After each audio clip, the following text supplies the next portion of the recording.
He was fighting the giant robot thing. Oh, he is? And it's like a mini boss out in the world, like the dang pea hats. That's pretty cool. Yeah. Alright. 3, 2, 1. Marker. So today we're doing our podcast covering the Nintendo presentation yesterday. It's real life. That's real life. What was her name? Lincoln, or whatever the one in Linkle. Yeah, real life Linkle right there. So as everybody knows, Nintendo doesn't have a formal presentation, but they had the Treehouse this year. Yeah, this is flipping awesome, man. This looks like it might be life size, but anyway. You say you didn't watch too much, right? But what are your impressions so far? Game of the Year 2017, 2018, 10 out of 10. Oh yeah, that's gonna be the best one in the next. I know. I watched like 15, 20 minutes, maybe 30. I caught the Treehouse as they were streaming. Yeah. And I watched a bit, and I didn't know what to expect going in. Cause, we've so many Zeldas deep. We're like, okay, it's gonna be another Zelda. But I was really blown away. They weren't not kidding. They're talking about kind of rethinking the conventionalities of what makes a Zelda a Zelda. Now, in rethinking, what I saw looked to me a lot more like a Western RPG. I mean, it looks like there's a dedicated jump button. Link can actually jump, so I'm happy. Yeah. That's pretty cool. So no more need for opponent jump over things. Crafting, switching out weapons kind of on the fly, picking up an axe, picking up a stick, changing of clothes or changing of armor might be kind of cool, especially if there's more than 3 sets to change into. Yeah. It's kind of everything I've really wanted in a Zelda game. Yeah, it feels very. It does feel a little bit too RPG for my taste, because originally Zelda's an adventure game with RPG elements. However, I do really like it. It looks, like you say, it looks amazing. Going back to the original Zelda, he's really. It's interesting because he wanted to break the conventions on Zelda, but yet it's more like he went back to the original conventions of Zelda. The very first one. The very first one, with the whole open world, and just exploring wherever you want. Even if you were not ready, you can go see these bosses, and they'll kick your ass if you're not ready. But it's more of experience, something that you learn by yourself. There is no hand holding, there is no companion to tell you, okay, you need to go here, you need to go there. And that's very refreshing. That is really good. I'm personally one of the few that probably still has enjoyed the companionship. Like Navi, I really love Navi and Midna. What about Fee? And actually, Fi wasn't that bad though. She was pretty cool too. But what's it called? But that was like Onuma said in one interview. That was the byproduct of becoming linear. It had become really linear, the game, and that's why they had a companion to help people go to the next area, because you couldn't just openly go wherever you wanted. Yeah, those little guide rails kind of keep you on track. Yeah, so now that it's open again, you can go visit anywhere. You can, it's really good. Some of the stuff I was reading, I don't know if you saw a part in which they go to what they call a shrine. It's like these little mountains, and just little shrines, kind of like the grottos and in the original one. So the only thing here is that not the only thing, but the thing about these ones is that there's over 100 shrines in the entire map. Oh wow! And you had to. You don't have to, but as you progress, after you go through so many shrines, you get items. Like yesterday when they were doing the demos. The Treehouse people went through the first 4 shrines, and the old man, is back, Nice. The old man from the original Zelda is back, and he gave them the glider thing, something like that. He gave them an item. So it looks like as you collect all, as a reward, you get items and stuff like that. So that's pretty cool. And there is only 4 dungeons also. Interesting. Okay. So but still, all these 100 plus shrines, and there are mini dungeons, puzzle solving dungeons, so that's really really cool. This is very focused on exploration, so it's gonna take hundreds of hours to go all 100%, I think, in my opinion. That sounds really cool. I didn't see any of that, but I'm really liking just that feel, that harkening kind of back to certainly the very first Zelda and a little bit of Zelda 2. And you can kind of go wherever you want, get your ass kicked, and say, maybe I shouldn't go there. Exactly. And what I liked, again, they picked up things for crafting. What I saw, they didn't talk about it a lot, but I'm wondering if it's not mandatory. You know, like there's crafting in there. You can get some cool items or some cool utility out of it, but you don't need it because Miyamoto. I don't know if he was joking or true. So if you want to, if you're ready, you can just go to the final boss right now and fight him. He said it would be a hard fight. Yeah. I was like, well, that's kind of cool. Yeah. Because you could do that in the first one. Yeah, just like the original. Yeah.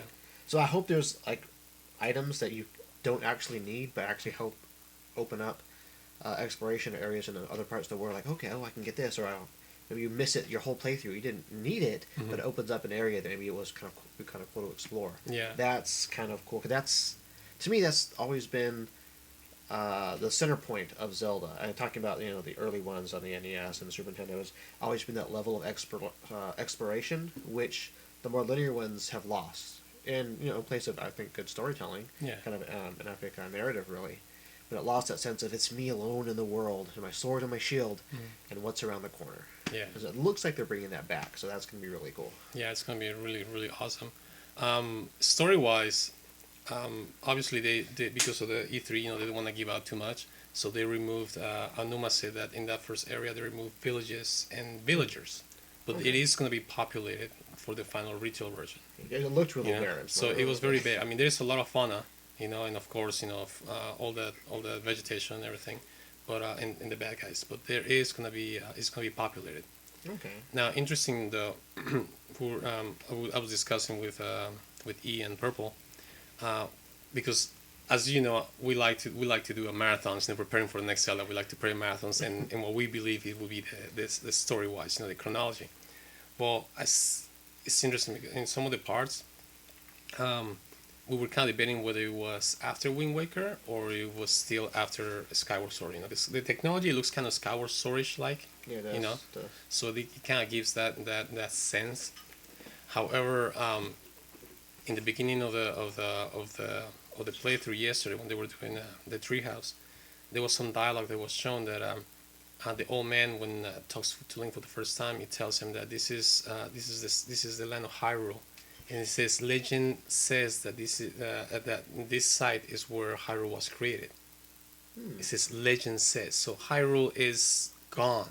I mean, the kingdom of Hyrule is gone, and it says that you can help bring Hyrule back to its former glory.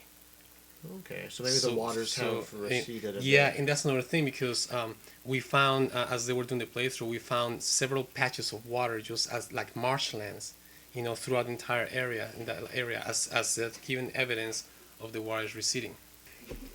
So, it looks kind of like it either might be after Wind Waker because the physical evidence, but yet we don't know yet because obviously I would really like that because as far as I remember, Wind Waker is the latest chronologically in the series, right? Yeah. So to have some information as to what's really what's next in the story would be really kind of cool. So I'm excited for that possibility or prospect. Yeah. I hope so. It's kind of good that they didn't do too much, give out too much, but at least I want to know where it falls, only for my own personal. But it's good that they're not giving out too much as in the story and stuff, because like you said, we just want to play it now and just start finding out what's going on there. And I want to say, in regards to that, I'm usually I'm all for people reviewing games online and doing walkthroughs and playthroughs. But for me, that's ruined a lot of my experience. You don't have to see them, obviously, but it's just ruined a lot of experience with the new games coming out. We can just go online right away. Yeah. Given Nintendo's track record, other than some reviews, there's not really going to be any gameplay of this game, at least for a while. So that'll be nice. Yeah. You actually have a fresh walkthrough and experience without okay, I'm going to play this, and your friend next door finished it already because he looked up a guide and knows where everything is. Yeah. It's great, dude. Just enjoy the journey. I know. It'd be nice to actually experience that. Yeah, that's gonna be very nice. Going back to going back to the whole thing about the convention, changing some of the changes that we see on this one. Obviously, open world. There is no hearts. I thought you had hearts up the top left. Well, there is hearts on the top left as the life part, but there is no more hearts to find. Oh, yeah, he eats food now. He eats food to recover his health. Like he used to eat meat. Yeah, there were hearts in the first one too. He used to eat meat too. Yeah. What else? It looks like for some evidence that people have found there are still rupees. Okay. So because it talks about some of the items. If you look at the thing, it talks about trading. That it's gonna be valuable. Blah blah blah. and some people found they didn't remove everything from this version. They found like the rupee icon with a zero next to it in like one of the menus. So it's still there. So that's good though, because I mean, come on, it's still. I'm hoping for Gorons and Zoras, to be honest. It would be nice. And not the creepy Zoras they had in the last one. Oh, like real Zoras, like from Ocarina of Time. I know, or Twilight Princess. You know, it's like, yeah, those creepy Zoras from what's it called? Wind Waker referring to, or which one's it? No, Skyward Sword didn't have Zoras, did it? It had fish people, didn't it? I thought it did. Yeah. It had octopus things. Yeah, I don't think They can bring back the Rito too if they want to, but I still want actual Zoras. Yeah, the actual Zoras, yeah. And then what else? What's it called? Obviously, you can find any item just about anywhere, you know. And like here, you know, first chest right off the bat, boom, a bow and arrows. Nice. It's like it's kind of cool, you know, because you know, again, you know, you can explore everywhere or anywhere you want, anytime, and you know, you're not bound to have specific items for specific areas. And talking a little bit about mechanics, I love the gameplay, which the bit that I saw, one of the players was pretty much stalking like a moblin party, and he like crouched around some bushes. He actually crouching. Oh yeah. And he picked them off one at a time. It was really cool. I liked the fighting mechanic. It's a lot more fluid and almost more interactive than the original. Well, not the original, but the latest iterations of the Zelda fighting mechanics. Yeah, it's pretty cool. And you know, with the open world, a new mechanic that's coming up is rock climbing.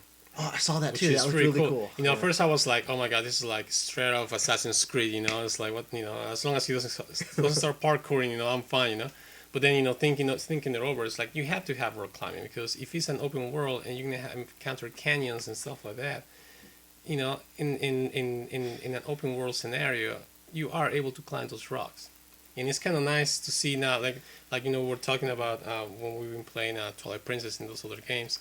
It's kind of dumb see Link that he cannot go over a freaking wooden beam, you know, it's not because he can't climb. It's not in the. It's not that he can't, that he won't. He has moral objections to it. Yeah, okay? exactly. Yeah, it has moral objections. Yeah, more like programming objections to it. So the guy can't climb a wooden beam to get to a chest on the other side, you know, and now he can just climb everything that is in his path. You know, I mean, almost everything. You know, so it's nice to see that mechanic included. So does it mean that that's an island? Because what's the barrier to the world? I was watching a video yesterday. It's a plateau. So he's on top of some kind of mountain, and of course he didn't go beyond there because it's just a demo. But you can actually, once you get your that's the only limitation, that once you get your glider, then you can actually jump off of any side that you want, and then there'll be what's it called, teleportation points, or like fast traveling points that will allow you to go back to that plateau if you need to, or if you want to. So what's at the edge of the world? Actually, it's very small. You can go around, and you find out if you pull back, it's actually in a Mario Galaxy. Actually, that's something else that's interesting though. The whole edge of that plateau is it's a wall, like a fortress wall. Basin? Oh, actual wall. A fortress wall. So like it was kind of interesting to see. I mean, what caused him? I mean, because Maybe you're already in that. I mean, it's Hyrule. I mean, it is Hyrule, so maybe the gods kind of put a boundary up, like. Yeah, I don't know. I'm really curious to see the story wise, but yeah, it's nothing. Just like cliffs, and you just jump over and glide to the next area. Very interesting. And one thing that they did, and again going back to the original one, the Twin Peaks that was featured in the art of the original Zelda. I don't know if you remember that art. The box art, yeah. Yeah, the box art, or whatever it was, some little art that came with the game that you could see Link looking into the background. He was off of a pointy ridge, and then seeing all the mountains and then the Twin Peaks. Well, those twin peaks are featured there. And they're far out in the distance. And then they show another video of Link actually gliding between the peaks. So there is still things beyond those mountains. I'm wondering if, story-wise, Zelda's going literally like full circle, like it's experiencing their universe is experiencing a rebirth, like yeah, almost. Oh, because this looks like again, it's look like it's more than just nods to the first game. Seems like it's almost like it's like a spiritual reimagining within the timeline. So it's almost like reset. Yeah, that's something. That's a good point because I mean, they already did that with Star Fox 64. I mean, Star Fox Zero. Star Fox Zero is not a sequel to any Star Fox game, but it's a reimagining of Star Fox 64 and the whole franchise as a whole. So it might be the same thing with this one. You know, it's a whole reimagining, like a, you know, I don't know if it would be a reboot, but it's a reimagining of the original Zelda. You know, this is Nintendo's way of remaking the original If one. it is, it's what we call a soft reboot, because they don't like nuke the world. They just kind of change things so Just they change keep the things. story going. Yeah. That's So- you know, we don't know. That'd be interesting to see. Yeah, So it many was questions. interesting. So many Yes, questions. yes. You forgot one thing about the timeline. Ganon. Well, yeah, They there's talk about Ganon? let's talk about Ganon too. No Ganondorf, but Ganon. Okay. So that's another question that gets you know that makes us question where in the timeline would it be placed, if you know, if anywhere, because it can't be after Wind Waker, because Ganondorf was killed, and without the Triforce of power, he can't be resurrected. You know, maybe Well, no, there's the whole demise thing. To be honest. yeah, there's a whole demise thing. Yeah, that yeah. Never mind that. But then again, you know, maybe you know, in the mythos of the Triforce, maybe Ganon's essence still survives, endures, you know, because already been embedded with the Triforce power. Who knows? But And Yeah. Kokiri people. oh yeah, there was the Kokiri, the Kokiri are back. no, not the Kokiri, Little leaf people. the Leaf people. the leaf people. Oh wait, Those ones from Wind Waker. the mole people. Yeah, leaf people. Yeah, the They, what they, were they were the called? They were Kokiri, they were Kokiri though, weren't they? no, the Kokiri are the original ones from Ocarina of But Time. they were the descendants. They of were the Kokiri. descendants I mean, of the Kokiri. because basically the Kokiri were like little forest elves anyway. Yeah. They were them. They were just them transformed. Yeah. Which is kind of cool. I forget what they were called now. Yeah, I forgot what they're called, but they're similar anyway. So, but yeah, those ones are featured also. So that's another thing that okay. So maybe it is after Wind Waker because they are there, you know, and they are an evolution or more like the descendants of the original ones who most likely most of them perished during the flood, you know, and evolved into those just like the Sora's evolved into the bird ones. But anyway, yeah, many questions, many questions. And this game comes out when? Not till March next year. Not soon enough. Yes, I know. I save up all my Come out vacation last year. time. And then they Take a week off. Oh, I Play know. this game. Oh, at least, yeah. Well, yeah. take a week off. Yeah, take a week vacation. That's funny though. But anyway, Any new special news drops from Nintendo, or they stay true to their word and only show us? no, one they game? actually in the beginning, the first part of the first day they showed Pokemon Pokemon Sun and Moon. They talk about Pokemon Sun and Moon. Okay. Yeah. Very cool. So they gave, you know, a little more inside information about it and stuff like that. And then today, being the second day, then they cover other games. They cover that Fire Emblem Tokyo, whatever it's called. Yeah. Pokemon Go. They talk about Pokemon Go. That's fun. That one looks like a lot of fun though. You're actually going around, you know, using the augmented reality thing, going around looking for Pokemon whenever, and you have this sensor that looks like a Pokeball, and it vibrates whenever there is one close. So then you bring up your phone, your app, and then you look around. You don't need your phone. Oh, you don't need your Well, phone? you just press the button, and then like it will say like, if you like throw a Pokeball or something like that, so you press it again, and then it'll like blink rainbow if you got it, or blink red if you didn't. Oh, No wow. other fights, cause it'd be cool. Like if you come across the same Pokemon someone else is gonna try and catch, Mhm. and you guys have to use your Pokemon you already captured to fight each other to capture Yeah. it. And you come across your boss you didn't know was a Pokemon fan, and you have to fight him in the middle of the street to capture this That would be- legendary. That is so awesome. It's like you're fired. Yeah, oh yeah. It's like, you took my Pokemon, you're fired. That would be so cool. What's it called? They also talk about the latest Paper Mario coming out for Wii U. Oh, there's one for Wii U. Yeah, there's one coming out for Wii U. That's cool. I haven't played a Paper Mario in ages. Yeah, that one looks This fun. One looks good. Yeah, that one looks good though. I actually want to get it. That looks interesting. Even though I'm not a big RPG fan, I want to get that one. And then also talk about a new Mario Party game for the 3DS. But that was a Toad theme.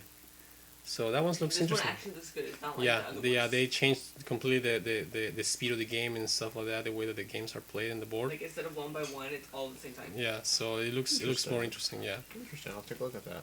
What else did they talk about? You were watching most of it. What else did they talk about? I didn't watch it that much, but Oh, yeah. they did continue talking about Pokemon today, like Sun and Moon. Yeah. Yeah, that one's the big one coming out in November, so they're Nice. really covering a lot from it. Yeah. Okay.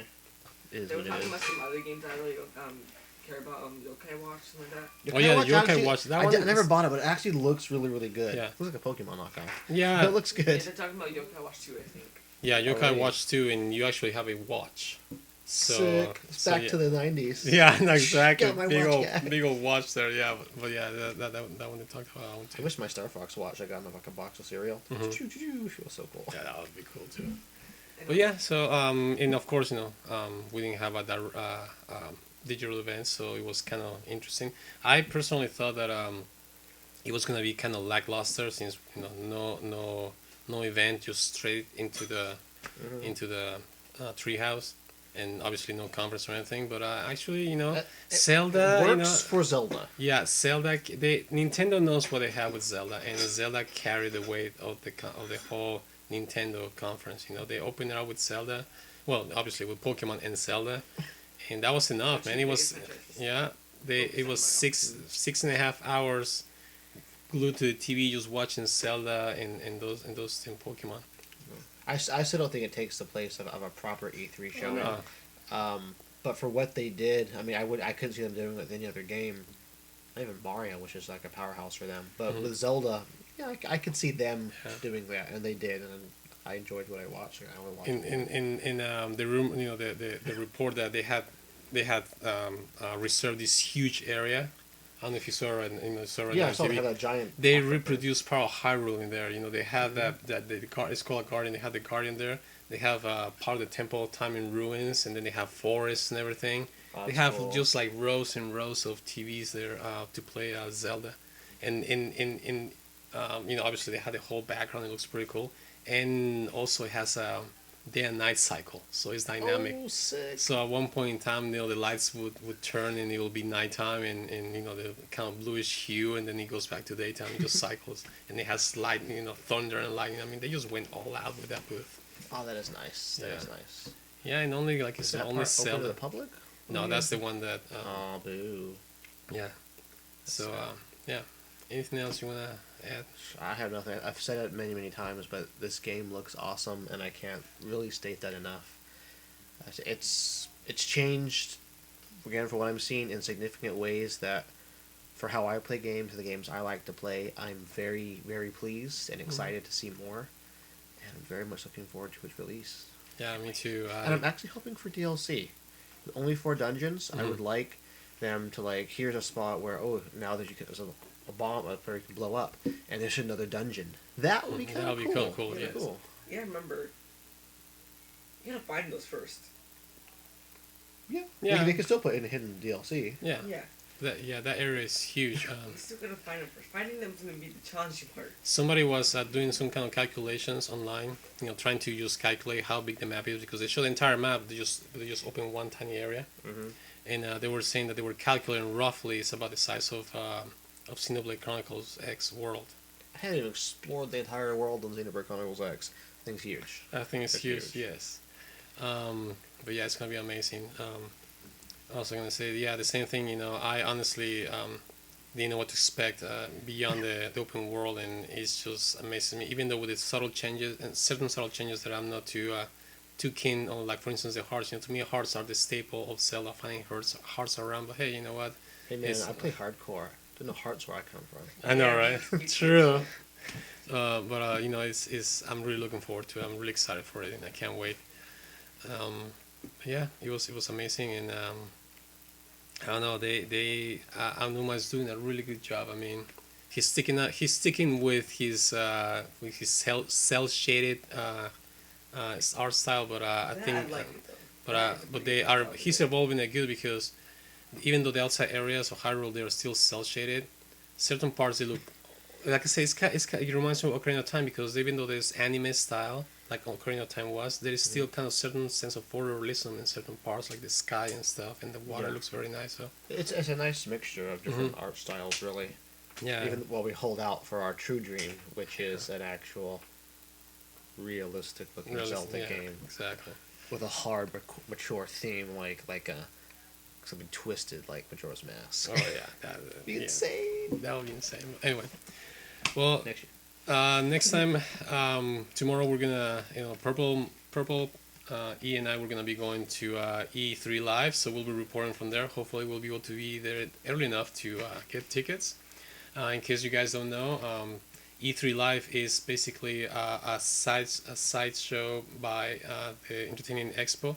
They decided to create one for us, the fans, the gamers, and we got registered, the three of us, so we're gonna be going over there tomorrow. Hopefully, we find tickets. So it was gonna be a long drive back. Nice. Well, let's get some good food. Yeah, exactly. And we'll be reporting from there. Obviously, we won't be live, but we'll be recording. And when we come back, I'll be showing you what we saw over there and how it was. I'll be reporting on that. Until next time, this was Jamie along with Make Man Dust. and Eve. as wishing you please put your comments leave your comments in the comments below. Let us know what you think about E3, the Nintendo Treehouse, and how Nintendo has been carrying their conference. Hit Where are you gonna go first in Zelda? Oh yeah, exactly. Where are you guys gonna go first? Because you can go anywhere. The sky's the limit, literally. I mean, there's nowhere you can go. No place Ooh, for us. and quick note: there was one part in the background, in the way out there in the boonies. There's some rock formation up in midair. Really? Yes, Skyloft. I know exactly. It's like I don't know. It's just in like ruins. But exciting. it's small though. That's the thing. Well, Skyloft is small, True. so we'll see. Anyway, hit that share, like, and subscribe buttons, and thank you everybody for watching. Until next time, we are signing out.